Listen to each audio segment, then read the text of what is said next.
Welcome to Politicos news express at prime time. నేను మీ రాణి నాయుడు. ఈ రోజు ఇప్పటి వరకు ఉన్న అప్డేట్స్ ఏంటో ఈ బులెటిన్లో చూద్దాం. ఏపీలో కూటమి ప్రభుత్వంపై వైసీపీ అధినేత మాజీ సీఎం జగన్మోహన్ రెడ్డి మరోసారి విమర్శలు గుప్పించారు. ఈ క్రమంలో తాజాగా మాజీ సీఎం జగన్ సంచలన ట్వీట్ చేశారు. కనీస మద్దతు ధరలు లభించక రాష్ట్రంలో రైతులు రోడ్డెక్కి ఆందోళన చేస్తున్నా వారి గోడు పట్టించుకోవడం లేదని విమర్శించారు. కనీస మద్దతు ధర లభించక పెట్టిన పెట్టుబడులు రాక రైతులు అప్పుల ఊబిలోకి కూరుకుపోతున్నారని వైఎస్ జగన్మోహన్ రెడ్డి ఆవేదన వ్యక్తం చేశారు.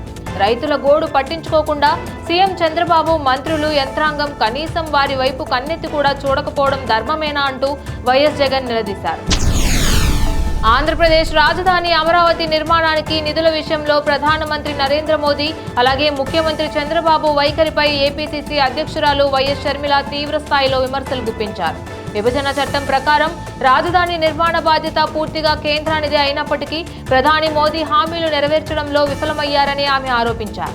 మోదీ తీరు చూస్తే చిచ్చుబుడ్డి తుస్సుమంది అనక తప్పదు. ఆంధ్రప్రదేశ్ పునర్విభజన చట్టం 94/3 సెక్షన్ ప్రకారం నవ్యాంధ్ర నూతన రాజధాని నిర్మాణ బాధ్యత పూర్తిగా కేంద్రానిది. నూతన రాజధానిలో మౌలిక సదుపాయాలు కల్పన కేంద్రం కల్పించి ఇవ్వాల్సిందే. విభజన చట్టంలో కేంద్రం విధులేంటో ఇంత స్పష్టంగా పేర్కొంటే మరి ప్రధాని మోదీ గారు మనకు ఇస్తున్నది ఏమిటని ప్రశ్నించారు. ఏపీలో 10వ తరగతి పబ్లిక్ పరీక్షల్లో ఉత్తీర్ణత సాధించలేకపోయిన విద్యార్థులకు విద్యాశాఖ శుభవార్త చెప్పింది. ఈ ఏడాది 10వ తరగతి పబ్లిక్ పరీక్షలకు 6,14,459 మంది విద్యార్థులు హాజరు కాగా 81.14% మంది విద్యార్థులు ఉత్తీర్ణులయ్యారు. అందులో అమ్మాయిలు 84.09, అబ్బాయిలు 78.31 ఉత్తీర్ణత సాధించారు. ఇక ఈ 10th పరీక్షల్లో ఫెయిల్ అయిన విద్యార్థులు నిరాశ పడకుండా ప్రభుత్వం వారికి మరో అవకాశం కల్పించింది. ఈ క్రమంలో సప్లిమెంటరీ పరీక్షలు ఈ నెల 19వ తేదీ నుంచి 28వ తేదీ వరకు జరగనున్నాయి. అలాగే ఏపీ విద్యాశాఖ మరో కీలక నిర్ణయం తీసుకున్నట్లు తెలుస్తోంది. 10వ తరగతి సప్లిమెంటరీ పరీక్షల్లో మెరుగైన ఫలితాలు సాధించేందుకు విద్యార్థులకు ప్రత్యేక తరగతులను నిర్వహించాలని విద్యాశాఖ సూచించింది. మే 18 వరకు స్పెషల్ క్లాసులు ఏర్పాటు చేయాలని అధికారులను ఆదేశించింది.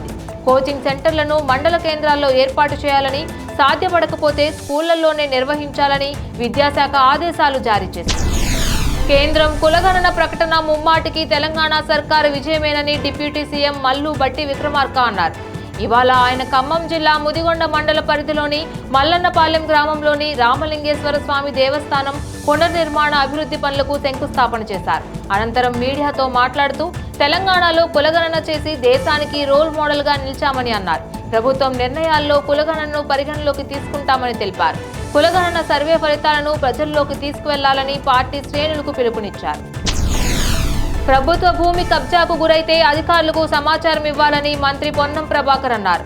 హైదరాబాద్ బంజారాహిల్స్ లో సర్వే నెంబర్ 102/1 HAK/1లో కబ్జాకు గురైన 12 ఎకరాల ప్రభుత్వ భూమిని అధికారులు స్వాధీనం చేసుకున్నారు. ఈ స్థలాన్ని జిల్లా కలెక్టర్ అనుదీప్ దుర్శెట్టి రెవెన్యూ అధికారులతో కలిసి మంత్రి పొన్నం ప్రభాకర్ పరిశీలించారు. ఈ సందర్భంగా ఆ భూమికి ఫెన్సింగ్ వేసే విషయంలో అధికారులకు మంత్రి పలు సూచనలు చేశారు. ప్రభుత్వ భూమిని కాపాడిన కలెక్టర్, ఆర్డీఓ, తహసీల్దార్ను మంత్రి ప్రత్యేకంగా అభినందించారు.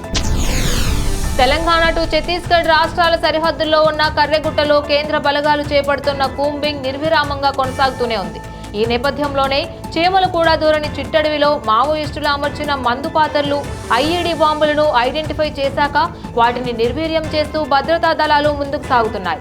అదేవిధంగా మావోయిస్టులు ఏర్పాటు చేసుకున్న షెల్టర్లను గుర్తించి వాటిని నాశనం చేస్తున్నారు. మరోవైపు కర్రెగుట్టలో హత్యాకాండను ఆపాలంటూ పౌర హక్కుల సంఘాల నేతలు మండిపడుతున్నారు. పహల్గామ్ ఉగ్రదాడి తర్వాత భారత ప్రభుత్వం పాకిస్తాన్కు ఊహించని విధంగా షాక్ ఇస్తోంది. ఇందులో భాగంగా మొదట సింధు నదీ జలాలను నిలిపివేయడంతో పాటు మరికొన్ని నిర్ణయాలు తీసుకుంది. ఈ రోజు పాకిస్తాన్ దేశానికి భారత్ మరో 2 ఊహించని షాక్లు ఇచ్చింది. పాకిస్తాన్ నుంచి భారత్కు వచ్చే దిగుమతులపై నిషేధం విధించింది. ఈ మేరకు కేంద్ర వాణిజ్య శాఖ నోటిఫికేషన్ జారీ చేసింది. పహల్గామ్ ఉగ్రదాడి నేపథ్యంలోని ఈ నిర్ణయం తీసుకున్నట్లు స్పష్టంగా తెలుస్తోంది. ఇప్పటికే ఆర్థిక మాంద్యంతో అల్లాడుతున్న పాకిస్తాన్కు ఇది కోలుకోలేని దెబ్బగా విశ్లేషకులు భావిస్తున్నారు. ఈ షాకింగ్ నిర్ణయం నుంచి పాక్ కోలుకునే లోపే భారత సముద్ర జలాలపై ఆంక్షలు విధించింది. జ్యోతిర్లింగ క్షేత్రం కేదార్నాథ్ ఆలయానికి భక్తులు పోటెత్తారు. శుక్రవారం ఒక్కరోజే రికార్డు స్థాయిలో 30,000 మందికి పైగా కేదార్నాథ్ ఆలయాన్ని దర్శించుకున్నారు. చార్ధామ్ యాత్రలో భాగంగా శుక్రవారం ఉదయం 7 గంటలకు కేదార్నాథుని ఆలయ తలుపులు తెరుచుకున్నాయి. ఈ సందర్భంగా నేపాల్, థాయిలాండ్, శ్రీలంక తదితర దేశాల నుంచి తెప్పించిన గులాబీ, బంతి సహా 54 రకాల 108 క్వింటాల పూలతో ఈ హిమాలయ ఆలయాన్ని అలంకరించారు. ప్రారంభ కార్యక్రమానికి ఉత్తరాఖండ్ ముఖ్యమంత్రి పుష్కర్ సింగ్ ధామీ హాజరై ప్రత్యేక పూజలు నిర్వహించారు.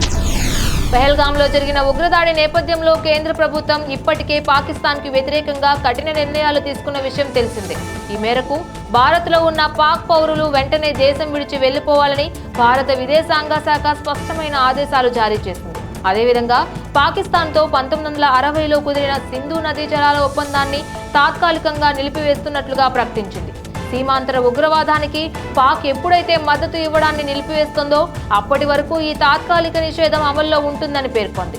ఈ నేపథ్యంలోనే సింధు జలాల ఒప్పందాన్ని నిలిపివేయడంపై పాక్ రక్షణ శాఖ మంత్రి ఖ్వాజా ఆసిఫ్ ఇవాళ వివాదాస్పద వ్యాఖ్యలు చేశారు. ఒకవేళ సింధు జలాలను మళ్లించేందుకు భారత్ ఏ నిర్మాణం చేపట్టినా వెంటనే ధ్వంసం చేస్తామని అన్నారు. ప్రస్తుతం పాక్ నేత చేసిన వ్యాఖ్యలు రెండు దేశాల మధ్య మరింత అగ్గిరాజేస్తున్నాయి. Rowdy hero Vijay Devarakonda recent గా రెట్రో ఈవెంట్ లో ఉగ్రవాద దాడి గురించి మాట్లాడుతూ ట్రైబల్స్ గురించి నోరు జారిన విషయం తెలిసిందే. 500-600 ఏళ్ల క్రితం ట్రైబల్స్ కొట్టుకుంటున్నట్లుగా చేస్తున్నారేంటని ఉగ్రవాద చర్యపై మాట్లాడారు. దీంతో ట్రైబల్ ఆర్గనైజేషన్స్ మండిపడ్డాయి. అంతేకాకుండా ఎస్ఆర్ నగర్ పోలీస్ స్టేషన్ లో ఫిర్యాదు కూడా చేశారు. తాజాగా ఈ వివాదం మీద విజయ్ దేవరకొండ స్పందిస్తూ ప్రెస్ నోట్ రిలీజ్ చేశారు. రెట్రో ఈవెంట్ లో నేను మాట్లాడిన మాటలతో కొంతమంది హట్ అయ్యారనే విషయం నా దృష్టికి వచ్చింది. నేను ఆ విషయంపై సిన్సియర్గా క్లారిటీ ఇవ్వాలని అనుకుంటున్నాను. ఎవరిని ఉద్దేశపూర్వకంగా హట్ చేయాలని అలా మాట్లాడలేదు.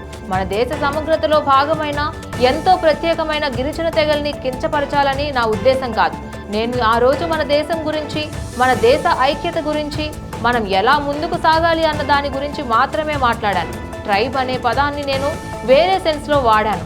నాగరికత మొదలు కాకముందు క్లాన్స్, రాజ్యాలు అంటూ ఉండేవి, అంతేకాని షెడ్యూల్డ్ ట్రైబ్స్ గురించి కాదు. 20వ శతాబ్దంలో ఈ ట్రైబ్స్ పదాన్ని పెట్టారు. నా వల్ల, అలాగే నా మాటల వల్ల ఎవరైనా హట్ అయి ఉంటే క్షమించండి.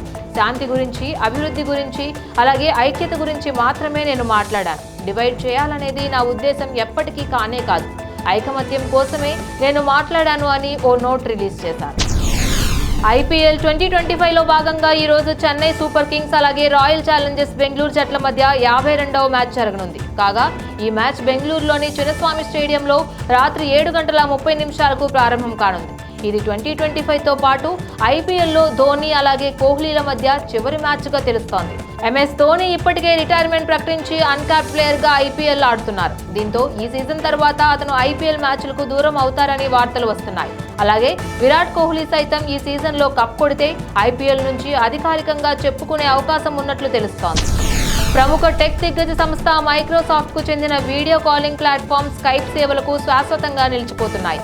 ఈ నెల 5 నుంచి స్కైప్ సర్వీసులను నిలిపివేస్తున్నట్లు మైక్రోసాఫ్ట్ ప్రకటించింది. ప్రపంచవ్యాప్తంగా పాపులర్ అయిన స్కైప్ కు కరోనా తరువాత ఆదరణ తగ్గడం, మార్కెట్లో పోటీగా మెరుగైన ఇతర ప్రత్యామ్నాయాలు రావడంతో సంస్థ ఈ నిర్ణయం తీసుకున్నట్లు వెల్లడించింది. దీనిని వాడుతున్న యూజర్లు టీమ్స్ కు మారాల్సి ఉంటుందని తెలిపింది. ఇవి బులెటిన్ అప్డేట్స్. ఇక మరిన్ని అప్డేట్స్ కోసం keep watching Politicos media. Please subscribe to the channel and download the Politicos app from the links in the description.